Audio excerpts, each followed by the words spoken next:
சபரிமலை மலையேற்றத்தில் வந்து குடிநீர் கொடுத்துட்டு இருந்தாங்க. அதில் பார்த்தா அண்டாவில் வந்து வெட்டிவேர் போட்டு காய்ச்சிட்டு இருக்கிறாங்க. வெட்டிவேர் வந்து மருத்துவ குணம் கொண்டது. சிறுநீரக பிரச்சனைகளுக்கு வந்து நல்ல தீர்வு அமையும். தேடி படிங்க. நான் பழத்து பேர் என்னன்னா ரம்பூட்டான். என்ன பேரு?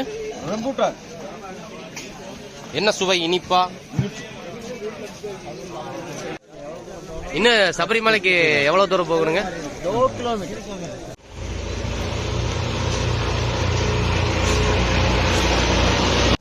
வருது.